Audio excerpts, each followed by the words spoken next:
Well, Donald Trump, age 76, remains the frontrunner to be the Republican nominee at next year's presidential election. Aged 80, Joe Biden is already the oldest president in American history. If he runs again and wins, he'd be 86 by the time his second term ends in 2028.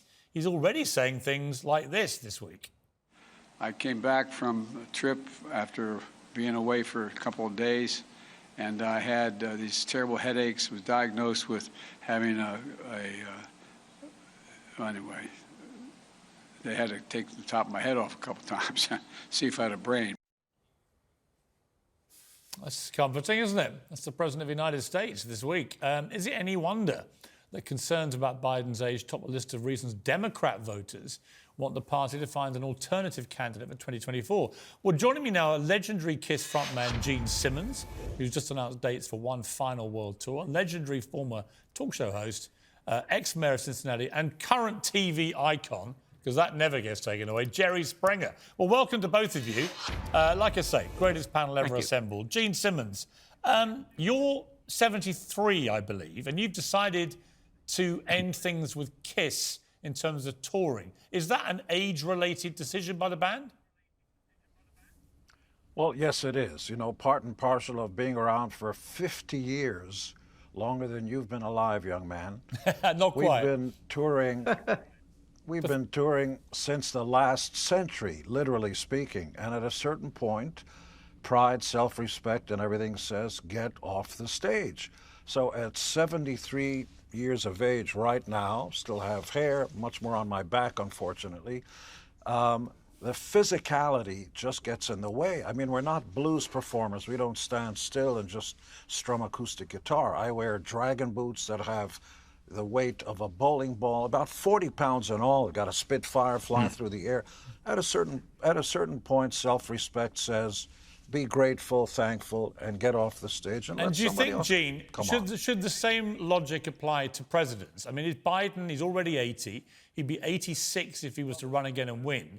And he's already showing signs of what many people think of first onset of dementia. Should he be able to run as president at this age? No, I don't think so. And that doesn't mean that I agree or don't agree with the politics. Politics aside, there should be a test to find out if somebody has their wits about them. Number one, you're talking about the most powerful person on earth, and also to find out whether or not somebody is absolutely nuts.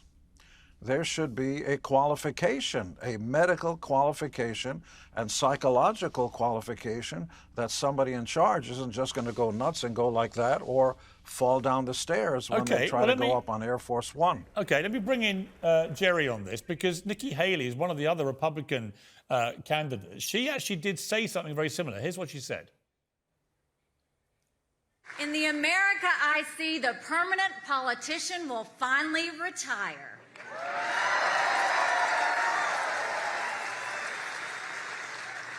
We'll have term limits for Congress.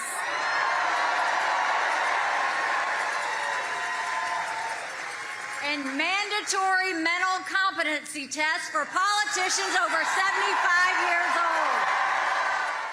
Now, Jerry, you were about 15 when you were mayor of Cincinnati, from memory. It was a very long time ago. But you're a young man. Don't these jobs require a certain degree of mental agility? Certainly running a country like America, which you would think that every year after 80, you're probably losing your powers, right? Well, first of all, if we had a mental acuity test for people who are going to be president, we never would have had Trump. There are a whole bunch of other people that aren't older, So that issue I put aside. Biden is an exceptional case. Now, we can discuss whether he's too old to be president, but the fact of the matter is, the only person that actually knows that for a fact is the person or persons who examined him. Everyone else just has an opinion. He's being tested whether or not he has those facilities. Now the question is, when I look at the evidence, this man in 2.5 years has accomplished more than any American president since Franklin Roosevelt, with the possible exception of Lyndon Johnson on domestic policies. Now, a lot of people don't like what he's done, But when you take a look at the things that he's accomplished, this is not a man with dementia. Lowering health care and drug costs, the Inflation Reduction Act. Well, he's done these wonderful things. Why are we questioning that? Listen, I understand as a Democrat you think they're all wonderful. A lot of Republicans think he's done a series of terrible things. But there's no doubt the midterm election results, for example, were in some way a validation of Biden's presidency so far. It was a lot better than people thought might happen. My question really is, when you see him do that clip this week, where he talks about them taking off the top of his head to see if he has a brain, and mumbling and stumbling through that thing. Trying to make a silly comment. But he wasn't really joking. He wasn't even laughing when he said it. He just looked completely out of it. No, he started a joke and halfway through it realized this thing is falling flat. Trust me, I've been there. So that's... here's Jerry, what I think. Jerry, how old are you now, if you don't mind me asking? I'm 79. Right, and you've never stopped working. I don't think you'll ever stop working, right? Well, I might, but I think I still have my mental acuity. I think I may stop because there are other things I want to do. I want to spend more time with Richard, my grandson, and follow him in baseball and basketball and do things like that. So it's more that decision more than a medical decision. Here's what I believe is happening. Overwhelmingly, every poll shows that the vast majority of people who think Biden is too old are conservative and Republican. Now, there are Democrats who think he's too old, but when you ask them why they think he's too old, is they worry that if he's at the top of the ballot, other people will think he's too old and the ballot and their whole ticket will go down the drain. That's a political worry. But if you're asking the question, is he competent to be president of the United States? There is absolutely no evidence on his record so far that he is not competent to lead this country. I can see Gene wanting to get back in here. Gene? Sorry. Look, let's call it for what it is. I'm on both sides of the fence about all sorts of political issues, so you can't call me a rabid Democrat or conservative or liberal or any of that. You know, I'm everybody's worst enemy because I simply vote on the issues. But let's call it the way it is.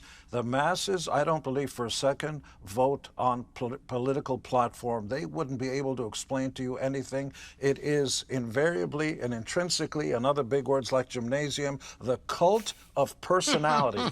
When people saw Nixon with his 5 o'clock shadow before any of you were born, it was a TV debate between Kennedy and Nixon, and he had the 5 o'clock shadow. Nobody remembers what they stood for or who was a Democrat. They just didn't like that guy who looked like, Uncle Joe, who was drinking a little too much. He just didn't look so. So when people watch Mr. Trump, who we both know, they have their perception. And when people watch Mr. Biden, and we've all seen him on TV and stuff, unfortunately, sometimes turning around to shake hands with people who aren't there or mumbling words. That doesn't mean I agree or don't agree with the politics.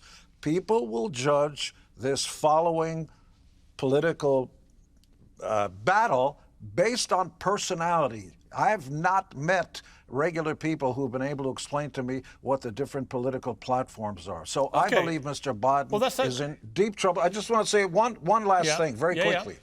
If I was on the other side, Mr. Trump's side, and I may not be actually, I have lots of problems with him, somebody is going to put together a greatest hits of Mr. Biden falling off bicycles, falling on stairs, and not even talk about politics. Not even talk about politics. And that person will win. I would think actually, can you Jerry, imagine? But can you imagine the video on Trump? Jerry, let me just say to you, I think the bigger problem, Jerry, for Democrats, I think, is not really Trump, who remains the bogeyman that may get out the Democrat vote, actually, as it happened last time. So that might be the worst scenario for the Republicans if Trump does win the nomination.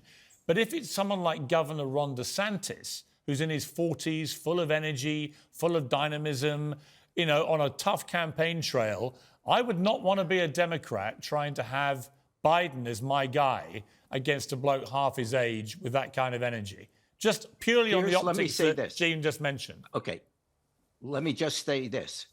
I absolutely agree with you that there would be a political burden with Biden at the top of the ticket. I totally recognize that. But I'm on the show because the question was, is Biden too old to be president? Yeah. On that issue, he is not too old based on his performance. Is there a political price to pay? Absolutely. So, Gene, I have no argument with what you just said. I agree with you totally. But the issue is he too old? Objectively, in his case, I'm not saying another 84-year-old or 82-year-old. Yeah. I'm saying him. I'm saying objectively. Well, I know people, I've got to say, other than you two, who burst with radiant vitality and youthful dynamism, I know people like Dame Joan Collins, who's nearly 90 and is like a 50-year-old. You know, Warren Buffett, people like this who are in their 90s, still as sharp as a whip. There are lots of people I know who are in their late 80s, 90s, who are incredibly on it. My issue with Biden is when you see all these gaffes and all these stumbles and everything else, he looks to me like he's already feeling his age at 80. And that would be a concern for me. But anyway, guys, I've got to leave it there. Jerry, brilliant to see you again. We worked together on America's Got Talent. And Gene, great to see you. We worked together on Celebrity Apprentice. And thank God you pulled out after a few episodes, because that allowed me to win. Because I think if you'd stayed in, I'd have been dead man. So thank you, Gene Simmons, for your selfless act. Great to see you guys. Take care.